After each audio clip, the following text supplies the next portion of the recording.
اللهم صل على محمد وعلى آل محمد كما صليت على إبراهيم وعلى آل إبراهيم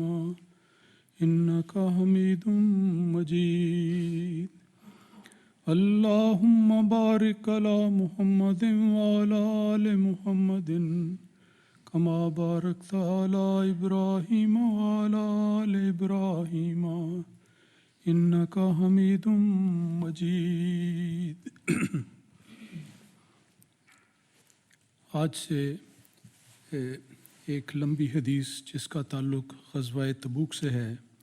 اس کے درس کا آغاز کیا جائے گا، اور انشاءاللہ آئندہ چند دنوں میں یہ درس اسی موضوع پر جاری رہے گا. رسول پاک صلی اللہ علیہ وسلم کی حیات طیبہ میں ماہ رجب 9 ہجری میں، جو دوسرے کیلنڈر کے لحاظ سے ستمبر سن 630 بنتا ہے، یہ غزوہ پیش آیا. تاریخی لحاظ سے یہ غزوہ کئی پہلوؤں سے بہت اہمیت رکھتا ہے، لیکن علاوہ ان واقعات کے جس کا اس موقع پر ذکر نہیں ہوگا، اس غزوے میں ایک ایسا خاص واقعہ پیش آیا جس کا تعلق سنت رسول صلی اللہ علیہ وسلم کے کئی پہلوؤں سے ہے، اور اس حوالے سے رسول پاک صلی اللہ علیہ وسلم کی سیرت کے بہت شاندار اور ایمان افروز واقعات نمایاں ہو کر سامنے آئے. اس غزوے کا ذکر قرآن مجید میں بھی آتا ہے،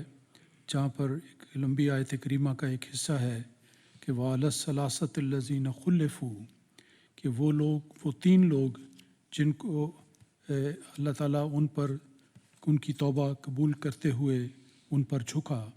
جو پیچھے چھوڑ دیے گئے تھے، اور ان میں سے ایک حضرت کعب بن مالک رضی اللہ تعالیٰ عنہ ہیں، جو اس سارے واقعے کی پوری تفصیل بیان کرتے ہیں.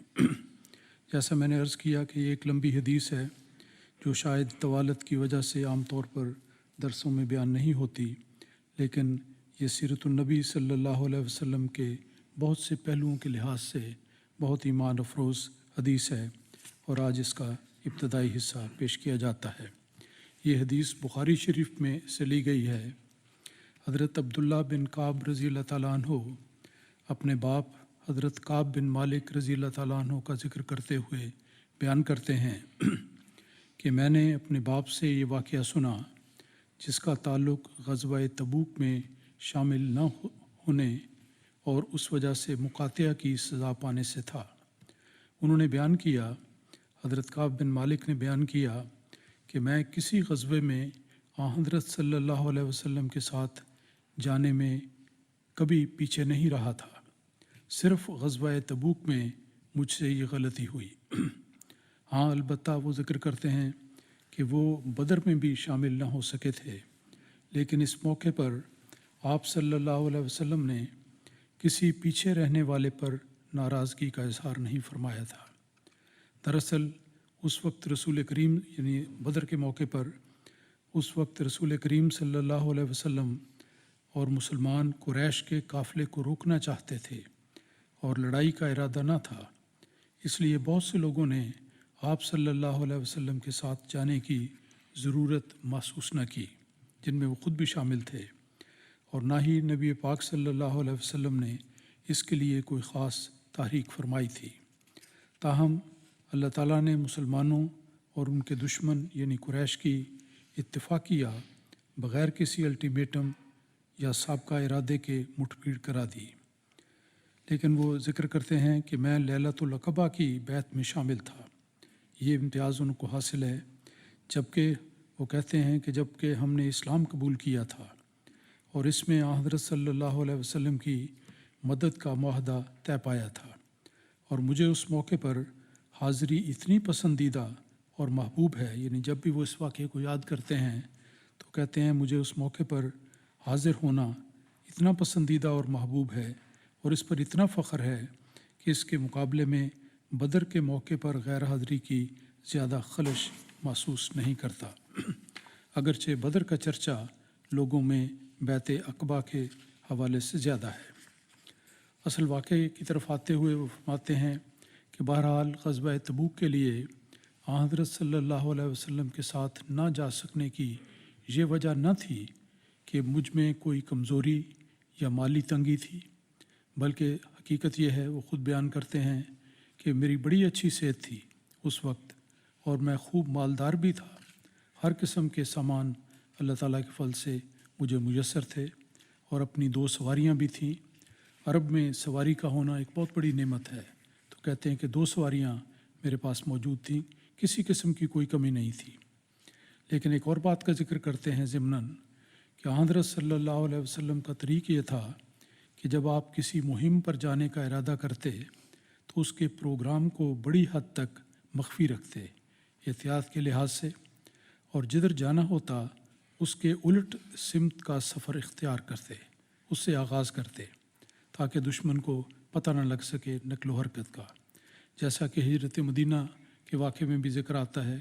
کہ جانا انہوں نے شمال کی طرف تھا، لیکن مکے سے روانگی جنوب کی طرف کی، اور پھر ساحل سمندر کے ساتھ ایک راستے کو لے کر بالآخر مدینہ میں آپ کا ورود ہوا۔ تو بہرحال وہ کہتے ہیں کہ غزوہ تبوک کے لیے جب آپ نکلے تو اس وقت شدید گرمی تھی، بڑا لمبا سفر تھا، ویران صحرا سے گزرنا تھا، بہت بڑے لشکر کا سامنا تھا۔ اس لیے مسلمانوں پر رسول پاک صلی اللہ علیہ وسلم نے اس صورتحال کی نزاکت اور اہمیت اچھی طرح واضح کر دی تھی تاکہ وہ اس جنگ کے لیے خوب تیاری کر لیں اور کسی کے لیے کوئی عذر باقی نہ رہے۔ آپ نے واضح طور پر یہ بتا دیا تھا کہ اس موقع پر ہم کہاں جانے کا ارادہ رکھتے ہیں۔ پس آپ اس غزوے کے لیے نکلے تو بہت سے مسلمان جن کی فہرست کسی رجسٹر میں درج نہ تھی آپ کے ساتھ ہو گئے۔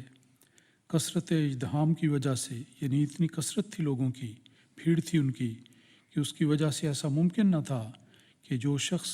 آپ کے ساتھ نہ جانا چاہتا تھا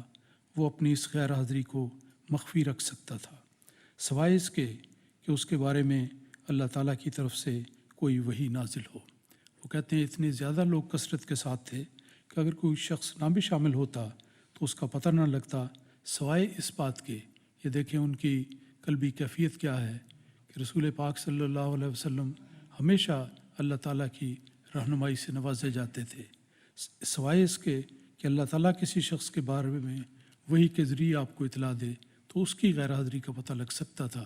لیکن میں نے سمجھا کہ چلیں اس موقع پر اگر میں پیچھے رہ جاؤں تو زیادہ اس کا پتہ نہیں لگے گا۔ اس کے آگے حدیث کا سلسلہ جاری ہے، بقیہ تفصیل انشاءاللہ آئندہ کے درسوں میں آئے گی۔